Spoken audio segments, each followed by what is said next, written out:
अस्सलाम वालेकुम। मैं हूँ माजिद मकसूद अपने यूट्यूब चैनल एजुकेशन के साथ। दोस्तों, आज हम बात करना चाह रहे हैं कि ये जो 40 वाला चक्कर है कि 40 के ऊपर जो बच्चे हैं, आ, वो उनका जॉब्स का प्रोसेस अभी कहाँ तक पहुँचा है, और ये सिलसिला कहाँ जाके किस किस को इसका फायदा होगा। तो सबसे पहले टॉपिक से आने से पहले आई रिक्वेस्ट यू ऑल कि आप मेरे चैनल को सब्सक्राइब करें, जैसे आपके पास सारी इन्फॉर्मेशन मिलती रहे। अब आते हैं टॉपिक पे कि ये 40 जो इसका नोटिफिकेशन भी निकला था, और बहुत सारी डिस्ट्रिक्ट्स में ये कहा गया था जिनके 40 नंबर से या उससे अबो हैं, तो वो अपनी फाइल्स जो है अपने रेस्पेक्टिव तालका में या डिस्ट्रिक्ट्स में जमा कराएं। और जब जमा कराएंगे तो वो प्रोसेस और वेटिंग लिस्ट में जो है उनके नाम आ जाएंगे। लेकिन अनफॉर्चुनेटली दोस्तों, मैं आपको बताना चाहता हूँ कि बहुत सारे डिस्ट्रिक्ट्स में डीओज हजरात ने ये काम भी नहीं किया कि भाई 14 वालों से आप कम से कम उनसे फाइलें तो जमा कराएं। कल को फिर इनकी वेटिंग में क्या होगा? आप कैसे इसको डॉक्यूमेंट करेंगे? अब आप टंडू लायर को देखें, वहां पे एक तो आपने सीटों की डिस्ट्रीब्यूशन नहीं की, और दूसरा उनसे फाइलें नहीं ली। जो 40 वाले हैं उनको पता नहीं है कि हमारा क्या होगा। तो कम से कम उनसे नंबर, उनसे फाइलें तो ले लें। उनको थोड़ी रिया होप तो होगी भाई हमारा भी ये नाम आ सकता है। लेकिन बहुत सारे डीओस ने वो जो नोटिफिकेशन था उसको रद्दी की टोकरी में फेंक दिया। और अभी तक जैसे कंडियारो है, नौशेरो फरोज है, वहाँ पे जो उसकी तहसील है, वहाँ पे बच्चे जो है वो काले भी कर रहे हैं और मैसेज भी कर रहे हैं। और मुझे अपने वीलॉग्स में भी लिखते हैं कि सर हमारे लिए बात करो, हमें तो कोई पूछता नहीं है अपनी डिस्ट्रिक्ट्स में। अब पूछेंगे कहाँ? वहाँ पे तो जाहिर सी बात है, इनके अपने जो क्रोनीज बैठे हुए हैं वो कहाँ पूछेंगे।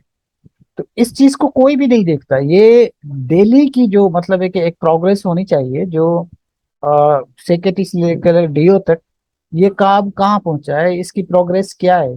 और उस प्रोग्रेस को पब्लिक होना चाहिए, और इस सारी को जो है ना मीडिया में आनी चाहिए। अब ये सिलसिला यहाँ पहुंचा, ये सिलसिला यहाँ पहुंचा, ये सिलसिला यहाँ पहुंचा। लेकिन उसमें कोई प्रोग्रेस नहीं है। देखिए, काम करने का तरीका भी यही है। जब आप डेली की प्रोग्रेस, आप बेशक रात को 2 बजे तक बैठते जाएं, सैटरडे संडे बैठे, फायदा क्या? जब आप चीजों को नोटिस ही नहीं ले रहे।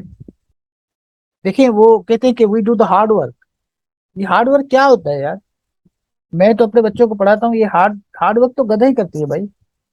गधा को आप सुबह से लेकर शाम तक काम कराएंगे ना, तो उसका कोई नतीजा नहीं निकलेगा।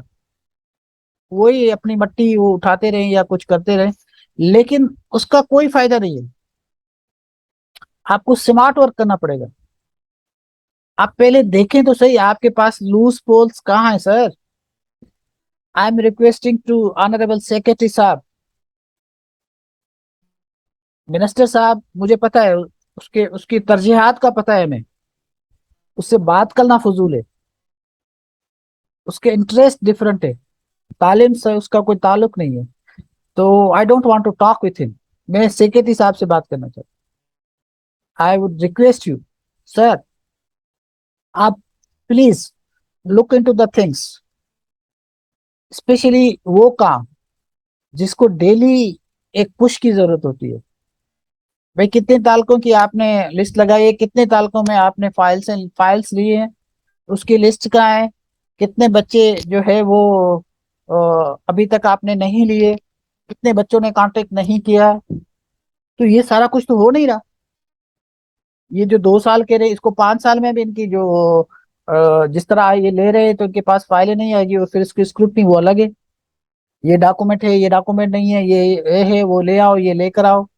पता नहीं, वेरिफिकेशन भी अजीब किस्म की वेरिफिकेशन है। जो बच्चे पढ़ रहे हैं, जिनके पास यूनिवर्सिटी से आए, फिर इस थाने से कराओ वेरिफिकेशन, फिर हॉस्पिटल से कराओ वेरिफिकेशन, फिर ये कराओ, फिर वो कराओ। मतलब है कि वो तो चलो ठीक है, आप बेशक कराएं, दुनिया में कहीं नहीं होता। अच्छा, मजे की बात है, मुझे एक बच्चे ने बताया कि सर मैं जब मेडिकल के लिए अपनी मिसेस के लिए और वेरिफिकेशन के लिए गया, और पुलिस वेरिफिकेशंस के लिए गया, तो मुझे कहा गया कि मैं पैसे नहीं देना चाहता था। वहां पे वो 3,000 रुपये या 5,000 में सबको करके दे रहे थे। लेकिन मैंने सोचा कि मैं पैसे नहीं दूंगा, मुझे पैसे नहीं देने। मैं इसको फेयर कराना चाहता हूँ, कोई फेयर बंदा है तो फेयर ही काम करेगा ना। तो उसने कहा कि जब मैं गया उसकी वेरिफिकेशंस के लिए, तो मुझे कहा कि आप हमसे नहीं जाए, आप अपने पर्टिनेंट जो आपका तालका है वहां पे जाए। तालके पे गया तो उन्होंने कहा कि आपकी यूसी है वहां पे जाए। यूसी पे गया तो फिर कहते हैं कि आपके जो वो अ, फलाने चेयरमैन साहब थे, वो जो पहले वाले थे, उससे कराए। मतलब वो कहता है कि मैं वो 3,000 रुपये नहीं दिए और मेरे 10,000 रुपये खर्चा हो गया पेट्रोल समेत। तो ये काम हो रहा है यहाँ पे। पैसा दो और काम हो जाता है, पैसा नहीं दो काम नहीं हो जाता। जहां पर पैसे दे आप अपनी फाइल दो हो जाता है, और अदरवाइज वो फाइल भी नहीं ले रहे। बाकी जो गरीब बच्चे हैं जिनके पास वो आते हैं, आप सोचें, एक बंदा 30-40 किलोमीटर से दूर आता है, अपने डिस्ट्रिक्ट डायरेक्टरेट में आके फाइल जमा करता है, उससे वो फाइल नहीं, वो दोबारा आएगा? आजकल आपने अगर 40 किलोमीटर आना है आपको किसी शहर में, तो कम से कम 1,000-1,500 रुपए का आपका खर्चा है। गरीब बेचारे के पास कहाँ है, बेरोजगार के पास कहाँ है 1,000-1,500? तो ये भी तो सोचें सर। जिन जिन बच्चों से आपने डॉक्यूमेंट्स नहीं लिए उनसे डॉक्यूमेंट्स तो लें। टंडोलायर में बच्चों ने इतना प्रोटेस्ट कर दिया है, अभी तक उनके पास उन्होंने डॉक्यूमेंट नहीं लिए। वो कहते कि हमारे पास 40 से जो 45 और 50 तक का जो उन्होंने सीएम साहब ने जो ऐलान किया था, कहते उसका प्रोसेस शुरू ही नहीं हुआ, उनसे डॉक्यूमेंट ही नहीं लिए गए। तो ये तो मतलब है कि एक अजीब कहानी है। जब तक आप किसी चीज को शुरू नहीं करेंगे तो वो खत्म कब होगी? फिर इनको तनख्वाहें कब मिलेंगी? पर इनका प्रोसेस कब होगा? तो ये तो साइमल्टेनियसली सारी डिस्ट्रिक्ट्स जितनी हमारी सिंध में है, 30 डिस्ट्रिक्ट, सबको देखना चाहिए ना।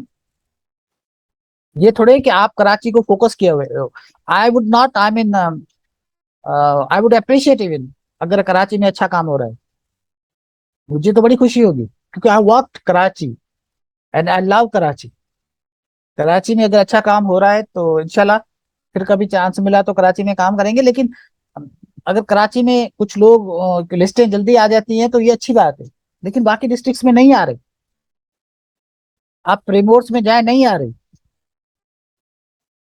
टंडोलायर में नहीं, लाड़काना में नहीं है, और अपना कंबर शहदाद कोट में नहीं है। नवाबशाह में है, फिर उसके बराबर में जो क्या नाम है ये नौशेरा फिरोज, उसमें नहीं है। दादू की बहुत सारी तहसीली में, जोही में नहीं है। प्रोसेस स्टार्ट नहीं हुआ। तो ये तो प्रोसेस स्टार्ट करें सर। इसमें जब तक आप इस प्रोसेस को एक्सपीडाइट नहीं करेंगे, इसको तो फास्ट ट्रैक पे होना चाहिए। जब फास्ट ट्रैक पे नहीं होगा तो जाहिर सी बात है ये फिर आप लेट होती जाएगी।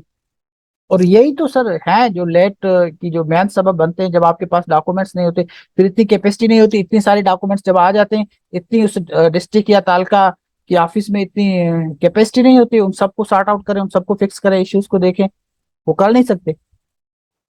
तो जितना थोड़ा काम आता है उसको देखते जाए, उसकी स्क्रूटनी होती जाए, तो ये काम हो जाएगा। लेकिन अगर सारा काम बल्क में आ जाएगा, फिर आपके पास ये फिर जो है वो डेटा भी, जाहिर सी बात है, उसमें बड़ी प्रॉब्लम्स आते हैं। तो दोस्तों ये आज आपको बताना था कि बहुत सारी ऐसी तहसीलें हैं, तालकाज हैं, जहाँ पे ये काम अभी तक स्टार्ट नहीं हुआ। 40 के ऊपर वाले जो फाइल्स हैं वो अभी तक सबमिट होना शुरू नहीं हुई।